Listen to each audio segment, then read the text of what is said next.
Guys welcome back to my channel Earth Mom Dehradun. मैं हूं ज्योति और वेलकम है आप सभी का मेरे चैनल में नए हैं तो प्लीज़ चैनल को सब्सक्राइब ज़रूर कीजिए। वीडियो पसंद आई तो लाइक भी करिए।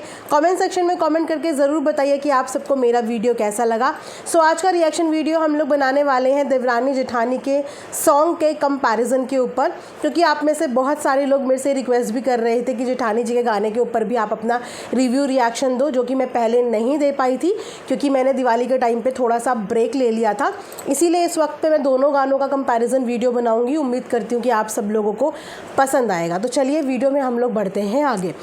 जहाँ पे सबसे पहले रिलीज़ हुआ है कामनी जी का गाना, तो सबसे पहले थोड़ा सा उनके गाने के बारे में हम यहाँ पे बात कर लेते हैं।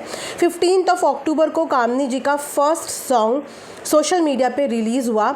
छठ मैया के व्रत से रिलेटेड ये सॉन्ग था, जिसपे तकरीबन आज की डेट में टिल डेट में 30K लाइक्स हो चुके हैं। और ये कोई छोटा मोटा अचीवमेंट नहीं है, it's a very big achievement. 30K likes, वो भी किसी के फर्स्ट सॉन्ग पे। उसके बाद अगर बात करें व्यूज़ पे, तो इस वक्त पे 6 लाख व्यूज़ वो क्रॉस कर चुका है सॉन्ग, यानी कि 15 अक्टूबर से टिल डेट आज की डेट में 6 लाख प्लस व्यूज़ उस गाने में हो चुके हैं। अगर बात करें हम हाइप पॉइंट्स की, तो 6.8 मिलियन हाइप पॉइंट्स अभी तक सॉन्ग ले चुका है। और आई एम श्योर कि छठ व्रत आते आते डेफिनेटली ये जो नंबर्स हैं ये बहुत आगे तक बढ़ने वाले हैं, क्योंकि छठ का ये गाना है तो छठ के टाइम पे ये गाना और ज़्यादा चलने की और ये जो नंबर्स हैं ये बढ़ने की पूरी संभावना है। गाइस, पहला सॉन्ग और इतनी अच्छे व्यूज़ और परफॉर्मेंस के साथ नॉट एट ऑल बैड। अब अगर बात करें गाने की, तो गाने में ये जो सॉन्ग है ना, ये थोड़ा सा डिफरेंट सॉन्ग है। बाकी जितने भी छठ के सॉन्ग मैंने पर्सनली सुने, बहुत ज़्यादा नहीं सुने हैं क्योंकि मुझे समझ में भी नहीं आते हैं, लेकिन जितने मैंने सुने हैं उनमें ये सॉन्ग काफ़ी डिफरेंट है, क्योंकि अभी तक छठ के maximum song full of emotions से ही रिलेटेड हम लोगों ने सुने होंगे। I am sure soft music, emotional, इन्हीं सब चीज़ों से रिलेटेड सुने हैं।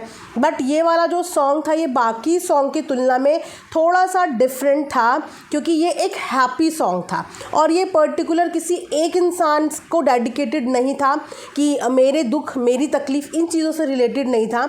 ये सॉन्ग का कॉन्सेप्ट जो था वो था हमारे देश की बेटियों के ऊपर।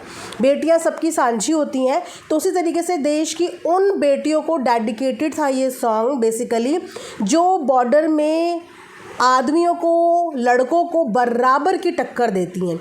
इस भीड़ भाड़ की दुनिया में आज भी लोग चांद तक पहुंच गए हैं, लेकिन आज भी कुछ लोगों की मानसिकता वहीं की वहीं है कि बेटियां वो सब कुछ नहीं कर सकती जो बेटे कर सकते हैं।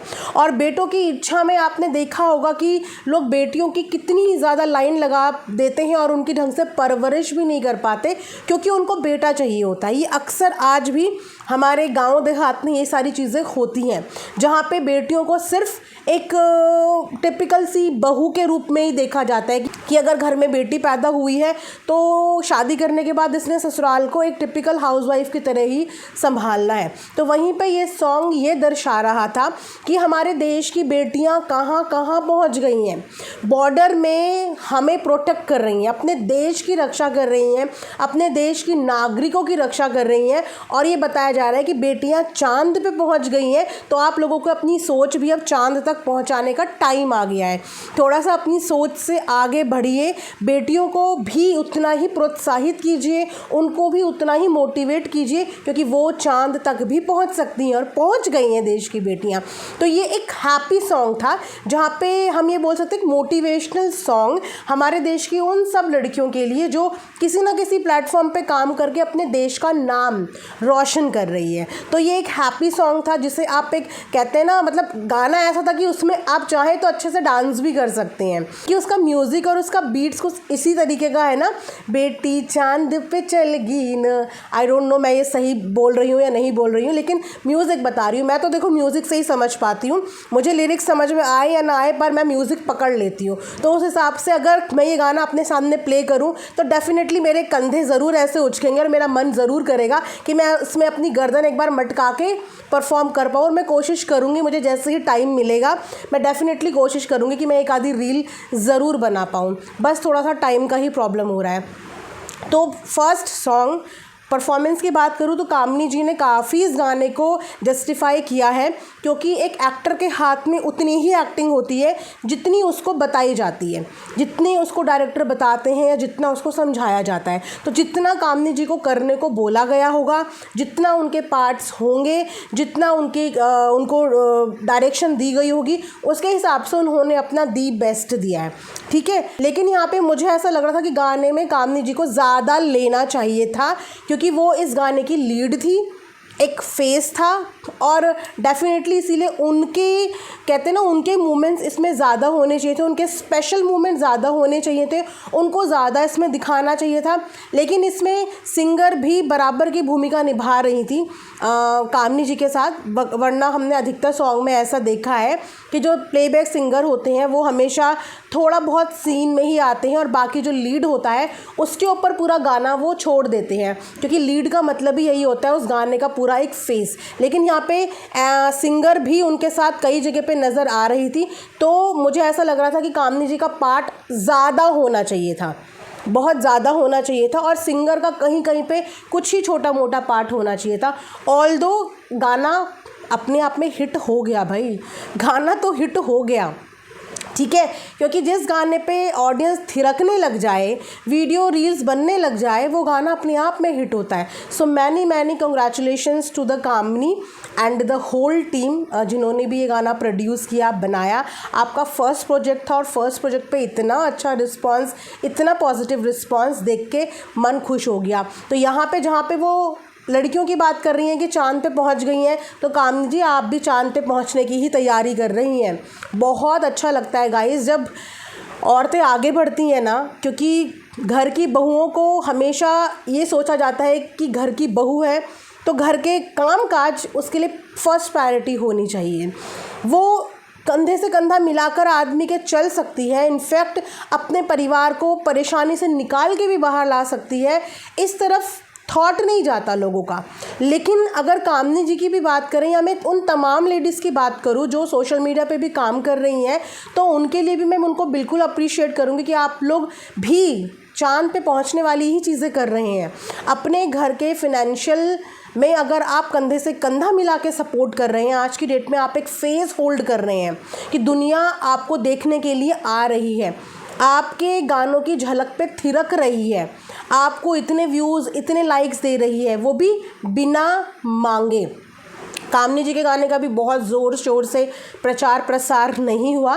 गाना आने के कुछ टाइम पहले ही, आई थिंक 5-7 दिन पहले से ही गाने के बारे में बताया गया था। तो मैं ये बोलूँगी कि ये अपने दम पे प्रमोट करा हुआ और अपने दम पे बनाया हुआ और अपनी कला के दम पे और अपने ऑडियंस के प्यार के दम पे ये गाना यहाँ तक पहुँचा है। तो डेफिनेटली मेरी तरफ से गाने को थम्स अप है। तो जितने भी लोग थोड़ा सा हैप्पी सॉन्ग पसंद करते हैं, फॉर अ चेंज, एक इमोशनल सॉन्ग से थोड़ा हैप्पी सॉन्ग का तड़का, तो उनको तो डेफिनेटली ये गाना पसंद आने वाला है, ठीक है। अब यहाँ पे हम बात करेंगे निक्कू के सॉन्ग की।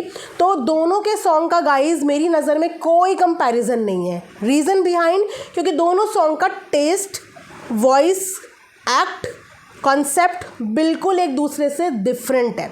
जहाँ पे कामिनी जी का गाना एक हैप्पी सॉन्ग है, तो डेफिनेटली जब हम एक हैप्पी मूड में होंगे तो हम उस गाने को सुनना पसंद करेंगे। लेकिन वहीं पे जो निक्की का सॉन्ग है वो उस गाने के बिल्कुल ऑपोजिट है। अपने इमोशनल टेस्ट और कॉन्सेप्ट के साथ निक्की का गाना भी बहुत बढ़िया है। वो उन तमाम ऑडियंस को अट्रैक्ट कर रहा है जो उस कंडीशंस के, जो उस चीज़ को फील कर पा रही हैं या फेस कर चुकी हैं, वो लोग बहुत उस गाने से अट्रैक्ट हैं। क्योंकि निक्कू का ये दूसरा गाना है, डेफिनेटली निक्कू ने पहले गाने में भी अपनी बहुत अच्छी परफॉर्मेंस दी थी और इस गाने में पहले गाने के कंपैरिजन में और भी अच्छी परफॉर्मेंस गई है। निक्कू के साथ साथ इस गाने में सुमित भैया की परफॉर्मेंस भी बहुत अच्छी गई है। मतलब उनसे इस परफॉर्मेंस की एक्सपेक्टेशन तो शायद मुझे लगता है कि फैमिली को भी नहीं रही होगी, लेकिन इस बार उन्होंने इतनी बराबर की टक्कर दी है कि आधे से ज़्यादा जनता की नज़र सुमित भैया की आंखों पे थी। जो इमोशंस, जो दर्द उनकी आंखों में नज़र आ रहा था ना, वो देख के ऑडियंस बिल्कुल समझ गई थी कि ये एक एक्ट नहीं है, ये एक फीलिंग है जो ये लोग फील कर रहे हैं। वो फीलिंग है जो फील कर रहे हैं, तभी इतना अच्छा परफॉर्मेंस निकल के आता है। क्योंकि जब भी कोई डायरेक्टर आपको ये कॉन्सेप्ट बताता है या अपना पूरा का पूरा स्टोरी लाइन आपके सामने लाता है तो सबसे पहले आपको ये बोलता है कि आप ये भूल जाओ कि आप यहाँ पे परफॉर्म कर रहे हो, आप इस मोमेंट को फील करो, अपने अंदर लेके आओ। तो जब आप किसी चीज़ को फील करके परफॉर्म करते हैं तो वो आपका बिल्कुल नेचुरल होता है। तो क्योंकि उनके साथ ये ट्रेजेडीज़ हो चुकी हैं तो उन्होंने उस पूरे गाने को फील करा और फीलिंग के साथ जब वो गाना परफॉर्म किया तो वो गाना ऑब्वियसली एक्टिंग में भी बहुत अच्छा गया, राइट। तो अगर निक्कू के गाने की भी बात करें तो निक्कू का गाना भी बहुत अच्छा परफॉर्म कर रहा है।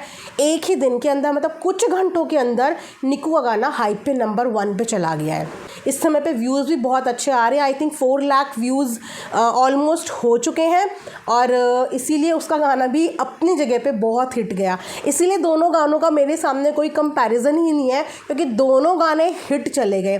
और जब दोनों बहुओं के गाने हिट चले गए तो सास ससुर के तो प्राउड भी एकदम हिट चला गया। मतलब गर्व से कहते हैं ना, सीना चौड़ा होना, सीना चौड़ा होना इसे कहते हैं कि घर की दोनों बहुएं और लगातार उनका ग्राफ तरक्की का जो है वो ऊपर ही जाता जा रहा है। टच वुड दोनों का ग्राफ तरक्की में ऊपर जाता जा रहा है। तो सोचो उस घर के माता पिता कितने इस समय पे अपने आप को सौभाग्यशाली फील कर रहे होंगे, कितना गर्व उनको हो रहा होगा कि हमारे बेटों को टक्कर दे रही हैं हमारे घर की बहुएं, यानी कि चांद छूने की तैयारियां चल रही हैं हमारे घर की बहुओं की। जब फैमिली रिएक्शन आए, चाहे वो कामनी के टाइम पे आए, चाहे वो निक्कू के टाइम पे आए, तो उनके जो इन-लॉज़ हैं ना, उनके चेहरे पे, उनके इन-लॉज़ ना बहुत ज़्यादा एक्सप्रेसिव नहीं है। कुछ फैमिलीज़ ऐसी होती है ना कि वो ज़्यादा पैम्परिंग वाली फैमिली नहीं होती, बहुत सेटल से रिएक्शंस देते हैं वो लोग, लेकिन चेहरे पे जो कहते हैं ना गर्व फील करते हैं वो नज़र आ रहा था उनके ससुर जी के चेहरे पे। तब भी वो खुशी, वो गर्व वाली फीलिंग आ रही थी जब कामनी के गाने के रिएक्शन की बात थी, और जब निक्कू का गाना प्ले हुआ तब भी पूरे के पूरे परिवार ने बहुत खुशी से पूरा का पूरा गाना एंजॉय किया। उनके ससुर जी बोल रहे थे कि गाना इतना छोटा क्यों है, थोड़ा सा और लंबा होना चाहिए था। तो ये दोनों बहुएं भी अपने घर की आन मान शान है और इस आन मान शान को बरकरार रख रही हैं दोनों। और एक बात मैं आपको बता दूं, जो रिस्पेक्ट आपको काम करने के बाद मिलती है ना, वो रिस्पेक्ट आपको घर के बर्तन मांजने पे नहीं मिलती। आप लोग इस बात से अग्री करेंगी जितनी भी फीमेल हैं।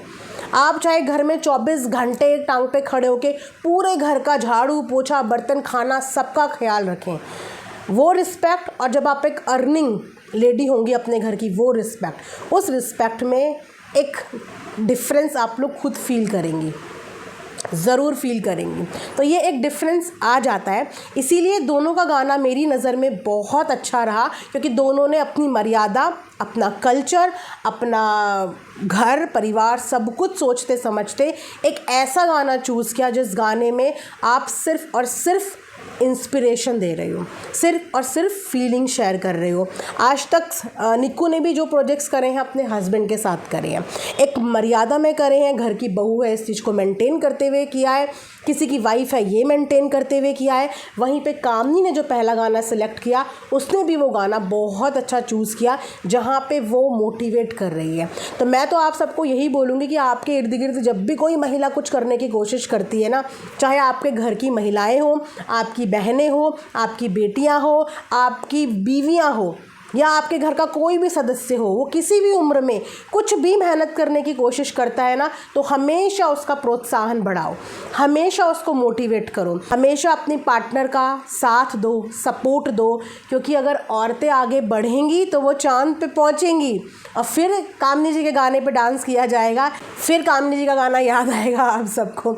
सो मेरी नज़र में दोनों ही बहुओं का गाना थम्स अप है, और मुझे जैसे ही टाइम मिलेगा मैं दोनों के गाने पे ज़रूर एक बहुत अच्छी सी परफॉर्म करने की कोशिश करूँगी। मेरे साथ प्रॉब्लम बस ये है कि मुझसे लिरिक्स याद नहीं हो रही है, मैं लिपसिंग नहीं कर पा रही हूँ। जब तक मैं लिपसिंग नहीं कर पाऊँगी ना, मुझे वो वाला फील नहीं आ रहा है। तो अगर आप लोग लिपसिंग में मेरी हेल्प कर सकते हो तो प्लीज़ मुझे कमेंट सेक्शन में एग्जैक्टली लिख के बता देना कि ये बोल क्या रहे हैं, ताकि मेरे को थोड़ा सा हेल्प मिल जाए और मैं फिर एक रील बनाने का अपने साइड से एक छोटा सा ट्राई कर सकती हूँ। तो ये था मेरा एक कंपैरिजन भी नहीं बोलूँगी, एक मोटिवेशनल वीडियो दोनों के लिए कि इसी तरीके से आगे बढ़ो, इसी तरीके से अपनी स्टेट को रिस्पेक्टफुली रिप्रेजेंट करो। जिस घर की बहू हो उस घर की मर्यादा को हमेशा मेंटेन करो। अपने बच्चों की माँ होने का गर्व से बच्चे भी कह सके कि ये हमारी मम्मा है, ऐसे नाम रोशन करो। चलिए गाइज, इसी के साथ रिएक्शन वीडियो यहाँ पे एंड करते हैं। आई होप कि आप सबको पसंद आया होगा। मिलेंगे नेक्स्ट वीडियो में। अपना ढेर सारा ख्याल रखिए। Thanks for watching Earth Mom Dehradun. Bye bye, take care, love you all.